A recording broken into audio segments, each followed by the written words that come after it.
Bank vault में 20 ton वजनी दरवाजा, जबकि इसकी दीवारों में भी लोहा लगा हुआ था। बनाने वालों को इस पर इतना यकीन था कि उन्होंने वॉल्ट में सिक्योरिटी कैमरास और सिक्योरिटी अलार्म तक नहीं लगाए। इसको अनब्रेकेबल वॉल्ट भी कहा जाता था। इसका भरम तो तब टूटा जब डकैतों ने एक मास्टर प्लान बनाया और पूरे 27 घंटों तक वॉल्ट में छुपे रहे। नाजरीन, ये मास्टर प्लान था क्या और ये हिस्ट्री की सबसे बड़ी बैंक रॉबरी क्यों मानी जाती है? इस पर बात करने से पहले हम सीधे चलते हैं 19 जुलाई 1976। मंडे के दिन का सूरज निकल चुका था। फ्रांस के शहर निस में सोसाइटी जनरल नामी बैंक खुल चुका था और स्टाफ मेंबर्स पहुंचना शुरू हो चुके थे। ये बैंक आज के दिन तक दुनिया का सबसे मजबूत और सबसे सिक्योर वॉल्ट रखने वाला बैंक माना जाता था। हुआ कुछ यूं था कि बैंक स्टाफ रूटीन के मुताबिक बैंक वॉल्ट को खोलने गए। ये बहुत ही हैवी दरवाजा था। इसमें इंतहाई कॉम्प्लिकेटेड लॉक लगा हुआ था। लॉक कॉम्बिनेशन लगाया लेकिन दरवाजा नहीं खुला। अब यहाँ जानना ये जरूरी है कि ये दरवाजा पहले भी कई बार मसला कर चुका था। इसका वजन करीब 20 टन था। इसी वजह से ये अक्सर औकात फंस जाया करता था। बैंक स्टाफ को लगा कि हमेशा की तरह आज भी ये फंस गया है। उन्होंने वॉल्ट बनाने वाली कंपनी से कॉन्टेक्ट किया। कुछ ही घंटों बाद वॉल्ट के एक्सपर्ट्स बैंक में आ गए और वॉल्ट खोलने की कोशिश करने लगे।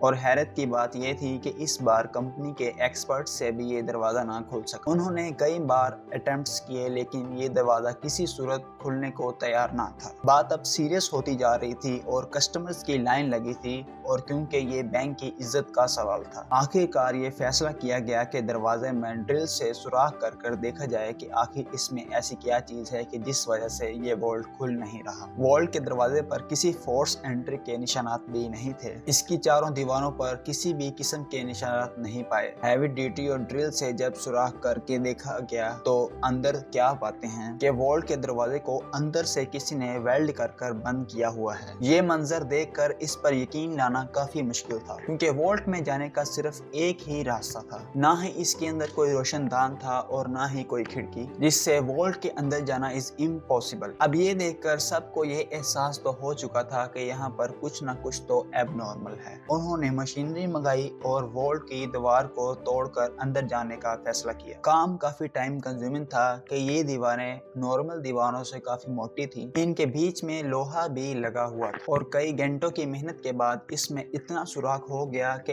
एक इंसान आसानी से अंदर जा सके। जब अंदर देखा गया तो ये मंजर नाकाबिले यकीन था। बैंक वॉल्ट लुट चुका था। कुछ लॉकर अंदर टूटे और कुछ लॉकर खुले पड़े थे। सबसे इंटरेस्टिंग बात के वॉल्ट की दीवार पर ये फेमस अल्फाज लिखे हुए थे जिसकी इंग्लिश ट्रांसलेशन ये है, without arms, without hate, without violence. अभी बैंक स्टाफ होश में आता तो उन्होंने वॉल्ट की जमीन में एक टनल बना हुआ देखा और आगे का काम पुलिस का था जो कि उस वक्त तक पहुंच चुकी थी। वॉल्ट में मौजूद करोड़ों रुपए और गोल्ड बार भी लुट चुके थे, जिसमें वॉल्ट में मौजूद पैसे और गोल्ड ब्लॉक समेत 4000 में से 400 सेफ बॉक्सेस तोड़कर अंदर से कीमती चीजें लेकर फरार हो चुके थे। जो टनल उन्होंने खोदा था वो शहर के सबसे बड़े सीवरेज लाइन में से निकल रहा था। पुलिस को काफी सबूत मिले जिसमें से टूल्स और 27 गैस सिलेंडर भी मिले जिसकी मदद से डकैतों ने वेल्डिंग टॉर्च जलाई थी। ना सिर्फ इतना बल्कि इन्होंने ताज़ा हवा के लिए वेंटिलेशन इक्विपमेंट और करीब 1 किलोमीटर लंबी इलेक्ट्रिकल केबल भी पाई गई। ये लूट $20 मिलियन से भी ज्यादा की थी जिसकी आज कुल मालियत $110 मिलियन जो हमारे 900 करोड़ रुपयों के बराबर बनती है। ये ना सिर्फ सेंचुरी की सबसे बड़ी बैंक हाइस्ट थी बल्कि इस पुलिस इन्वेस्टिगेशन को भी फ्रांस की सबसे बड़ी इन्वेस्टिगेशन टीम का दर्जा हासिल है। खैर यह बात अब पूरी दुनिया में फैल चुकी थी।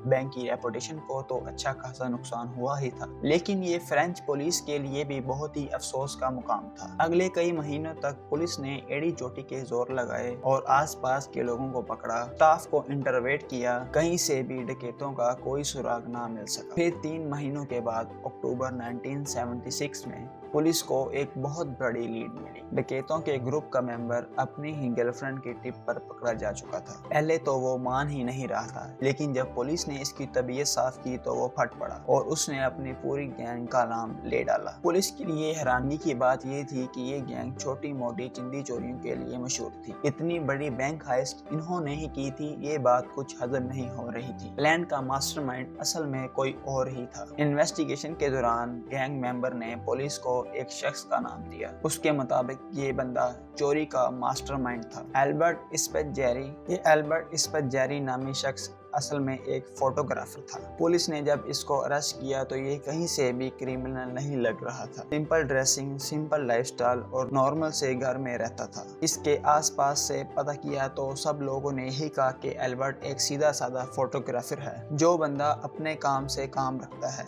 लेकिन पुलिस एल्बर्ट जेरी के बारे में जो कुछ सोच रही थी वो उससे बिल्कुल उलट था। उसने फौरन पुलिस के सामने कन्फेस किया कि बैंक का मास्टरमाइंड वही है। पुलिस के लिए ये केस अब तकरीबन क्लोज हो चुका था, लेकिन ये तो सिर्फ एक शुरुआत थी। एल्बर्ट के मुताबिक उसने सबसे पहले इस बैंक में एक लॉकर लिया था और बहाने से वो वॉल्ट में जाकर सारी चीजों की फोटोज कैप्चर करता था। उसने अपने ही लॉकर में एक अलार्म रखा जिसका अलार्म उसने रात का सेट किया। जब अलार्म बजने से भी कोई अलर्ट नहीं हुआ, ना ही सिक्योरिटी अलार्म बजा, तो उसे कंफर्म हो गया कि वॉल्ट में कोई सिक्योरिटी सिस्टम नहीं लगा। और फिर वो इंजीनियर के बेस में सिटी गवर्नमेंट के ऑफिस में गया और उसने पूरे शहर का नक्शा निकलवाया, जिसमें शहर में सेवरी लैंड कहाँ और वो बैंक से कितना दूर है, सब कुछ वाज़ेह था। तो फिर उसने कैलकुलेशन की, सेवरी लैंड से 26 मीटर के टनल खोदने के बाद वो सीधा बैंक वॉलेट में दाखिल होता था। अब इस काम के लिए बहुत मेहनत की जरूरत थी, लिहाजा एल्बर्ट ने बैंक के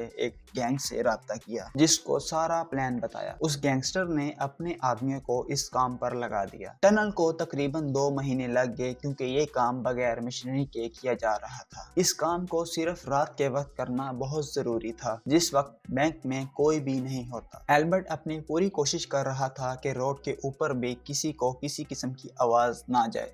फिर 18 जुलाई सैटरडे और संडे वाली रात को वो बैंक में फाइनली दाखिल हो गया। अगले 27 घंटों तक उन्होंने बड़े सुकून से लूट मार की। उसके दौरान उन्होंने वहां पर लंच भी किया और डिनर भी, और जाते जाते ये फेमस अल्फाज लिख कर चले गए। पुलिस ने एल्बर्ट को कोर्ट में पेश किया जहां उसने जज के सामने अपना जुर्म कबूल कर लिया। उसने इंटेरोगेशन के दौरान प्लान का एविडेंस और लूटी गई रकम की डिटेल्स एक पेपर में कोड वर्ड में लिखी थी। उसका कहना था कि ये एविडेंस वो सिर्फ जज को ही देगा, सिर्फ जज ही इस कोड वर्ड को पढ़ सकेगा। इस काम के लिए जज ने एल्बर्ट को अपने कमरे में बुलवा लिया। एल्बर्ट ने वो पेपर जज के हाथों में दिया जिस पर सिटी का मैप बना हुआ था। अभी जज उस मैप को समझने में लगे ही थे, एल्बर्ट ने फौरन कमरे की खिड़की से छलांग लगा दी। कमरा फर्स्ट फ्लोर पर था और कमरे के नीचे एक गाड़ी खड़ी थी। एल्बर्ट गाड़ी की छत पर गिरा और वो फौरन से खड़ा हुआ और एक बाइक जो पहले से ही उसका वेट कर रही थी उस पर बैठकर फरार हो गया। पुलिस की लाख कोशिश के बावजूद वो पकड़ा नहीं जा सका। बहुत सालों के बाद उसका एक ब्रॉडकास्ट इटली के टेलीविजन पर नशर हुआ जिसमें उसका कहना था कि मुझे 12 साल की एज से ही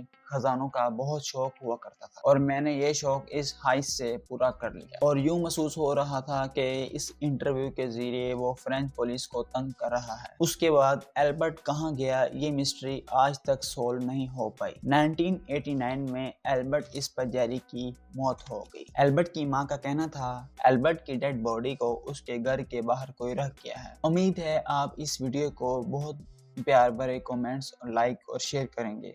आपके प्यार भरे कमेंट का मैं बहुत ज्यादा शुक्रगुजार रहूंगा। मिलते हैं किसी नेक्स्ट वीडियो में नेक्स्ट किसी टॉपिक के साथ। तब तक के लिए अल्लाह हाफिज।